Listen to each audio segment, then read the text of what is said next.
안녕하세요. 오늘은 남부론에 대해서 알아보겠습니다. 북부론에서 남부론으로 가면 북부론의 가파른 언덕 경사면은 사라지고 경사가 완만한 대평원으로 바뀌고 날씨는 대륙성 기후에서 온화한 지중해성 기후로 바뀝니다. 덥고 건조한 여름과 서늘하고 습한 겨울이 특징입니다.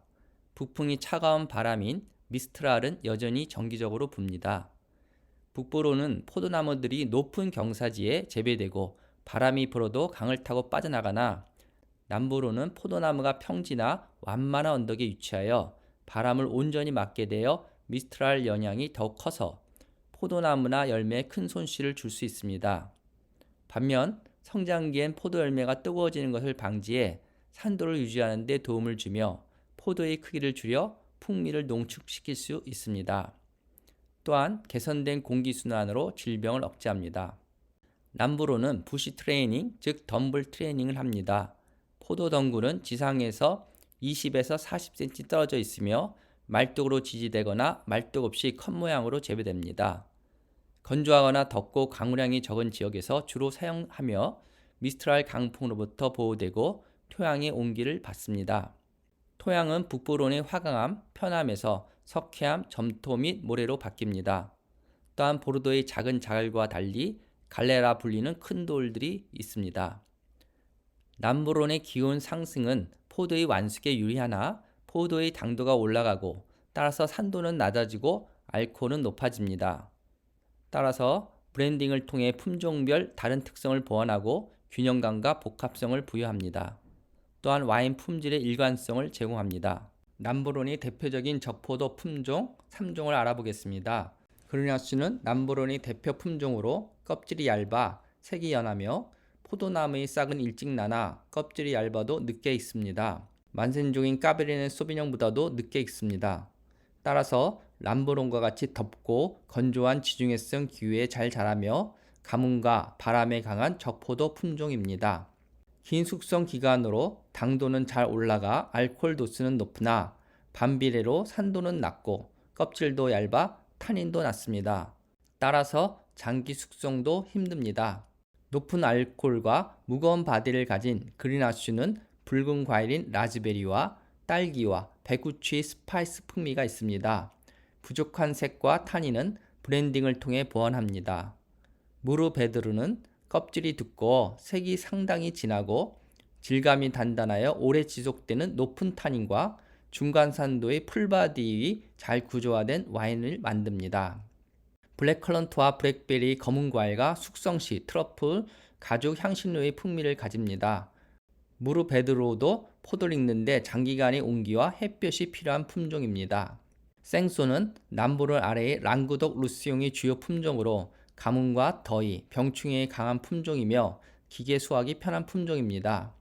껍질이 얇아 타닌이 낮으나 신선한 과일 풍미로 GSM 브랜딩에 소량 추가됩니다.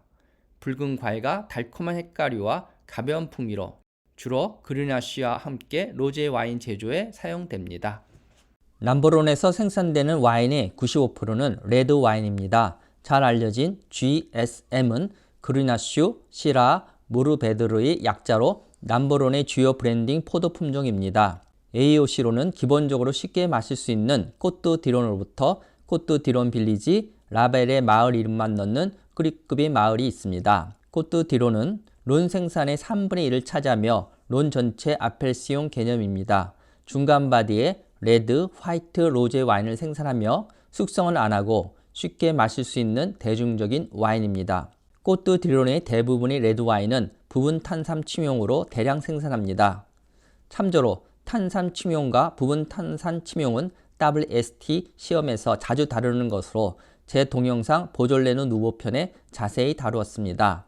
탄산 침용 또는 부분 탄산 침용을 하여 대량 판매되는 꼬뚜디론 와인은 보졸레 누보처럼 붉은 체리, 라즈베리, 딸기와 같은 단순한 과일향과 탄산 침용에 따른 바나나, 풍선껌, 끼루시 등의 독특한 아로마가 추가됩니다. 드라이하며 낮은 타닌과 알코올과 중간 또는 가벼운 바디를 가집니다. 꼬뚜디론 빌라주는 와인의 100%가 해당 마을에서 생산되는 경우 마을 이름을 표기할 수 있고 이런 마을은 끄리 등급으로 신청할 수 있는 선택권이 있습니다. 2015년 빈티지에서 끄리 등급으로 승격된 깨라느는 2017년에 출시됩니다. 히디피, 바케라스, 지공다스 등이 끄리 최고 등급에 합류했습니다.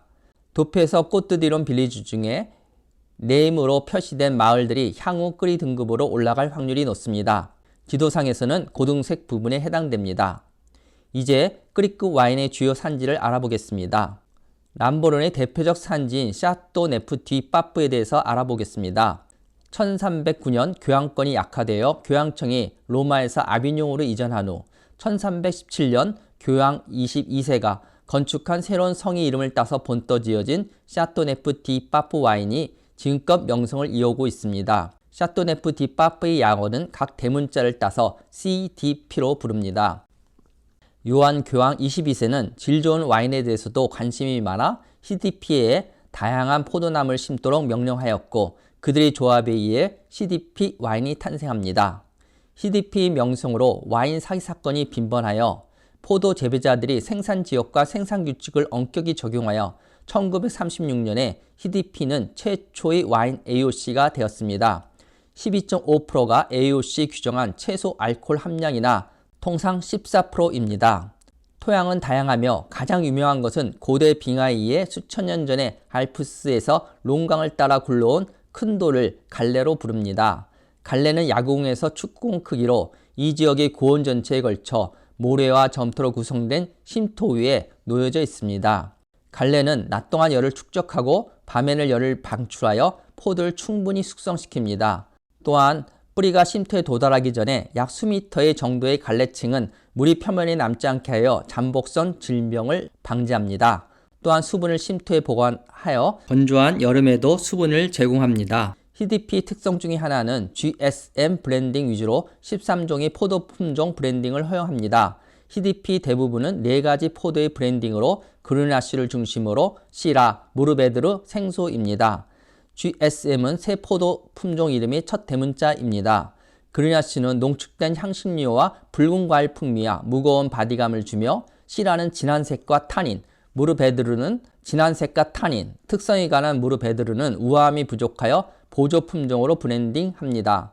생소는 붉은 과일 풍미를 주는 보조 역할을 합니다. 통상 브랜딩 비율은 그르나시, 시라, 무르베드로가 6대 3대 1입니다. 최상급 CDP는 무거운 바디와 풍부한 질감과 높은 알코올 도수와 농축된 향신료와 붉은 과일 풍미를 가집니다. 지공다스는 CDP에 비해 저렴하나 품질이 좋은 레드와인으로 잘 알려진 지공다스는 란티너로 큰 줄검이란 뜻입니다. 덥고 건조한 지역에서는 낮에는 포도나무가 충분히 숙성하고 오후부터는 서늘한 온도를 유지하여 포도의 산도 균형 유지가 필요합니다. 지공다스의 포도밭은 수백 미터 고도의 언덕의 석회암 지층의 경사면에 계단식 포도밭에 위치하여 낮에는 숙성을 위해 충분한 일조량을 받고 이른 아침에는 포도밭의 산 그늘과 산 등성이에서 내려오는 시원한 바람, 미스트랄 북풍으로 인하여 포도밭의 온도를 낮추어져 산도 유지에 도움이 됩니다. 이러한 미세기후로 인하여 CDP보다 최대 몇 주 늦게 포도가 익게 됩니다. 따라서 포도의 숙성 기간이 연장하여 타닌의 증가와 풍미를 농축시키며 동시에 산도를 유지하고 알코올 수준을 제어할 수 있습니다. 지공다스는 농축된 풍미를 위하여 최대 허용 수양량은 프랑스에서 가장 낮습니다. 그르나시가 브랜딩에 70에서 80% 들어가며 시라와 무르베드르가 최소 15% 추가되어 복합성을 높입니다. CDP가 더 구조화되고 농축된 반면 지공다스는 더 밝은 과일과 신선한 산도를 나타내는 경향이 있습니다. 바케라스와 봄드 브니즈는 지공다스와 산의 언덕의 경사면을 공유하는 세 개의 아펠레스용으로 고지대 경사가 가장 많고 북쪽에서 미스트랄에 가장 많이 노출되는 계단 모양의 지공다스가 가장 시원하며 드봄드 브니즈는 가장 따뜻합니다. 바케라스는 지공다스보다는 낮고 대부분 자갈이 덮인 평평하지만 높은 지역입니다. 드봄드 브니즈는 론이 혹독한 북서풍인 미스트랄로부터 보호되는 따뜻한 AOC로 미스카 포도 품종이 건조한 열과 건조한 토양에서 번성하였습니다. 미스카는 프랑스 최고의 스위트 주정 강화 와인 미스카 드봄드 브니즈를 만듭니다. 뒤에 주정 강화 와인을 다룰 때 자세히 살펴보겠습니다. 리락과 따벨은 롱강이 꺾이는 지점에 위치하여 CDP에 큰 돌이 갈래가 축적되고 타벨과 리락에는 일부는 자갈, 일부는 모래와 자갈의 혼합물, 일부는 부서진 석회암 등 세 가지 토양 유형이 존재합니다. 리락은 그르나슈, 시라, 무르베드르, 생소의 다양한 브랜딩으로 와인이 만들어집니다. 레드, 로제, 화이트 모두 생산합니다. 리락 와인은 지공다스와 CDP 사이의 가격으로 만족스러운 품질을 보입니다. 리락 바로 남쪽에 위치한 타벨은 루이 14세 발자크 헤밍웨이가 즐겼다고 합니다. 중세시대의 프랑스 남부는 교양에게 인기 있는 휴양지였으며 타벨 지역의 로제 와인을 너무 좋아해서 다른 어떤 것도 생산해서는 안 된다고 선언했다고 합니다. 오늘날까지도 타벨은 로제와 동의어로 사용되며 타벨 로제는 중복어입니다. 타벨은 1937년 프랑스에서 최초의 로제 아펠레시용을 받습니다. 프로방스의 로제 와인이 수영장, 피크닉 때 가볍게 마실 수 있는 봄, 여름 와인이라면 타벨 와인은 가을날 노천 카페에서 마시는 와인입니다. 타벨은 대부분의 로제 와인보다 색이 진하며 더 깊은 과일 농도로 더 향긋합니다. 타벨을 차별화하는 것은 양조법입니다. 타벨은 그르나슈 베이스로 생수와 함께 단기 침용을 합니다. 적포도 껍질을 으깨고 침용하여 색과 향긋한 풍미를 추출하는 것으로 타벨 와인이 색과 풍미를 진하게 하고 복합성을 줍니다. 참조로 로제 와인의 양조 방식은 WSET 시험에서 자주 다루는 것으로 제 동영상 와인 양조 편에서 자세히 다루었습니다. 이제 북부론과 남부론의 정리를 마칩니다. 감사합니다.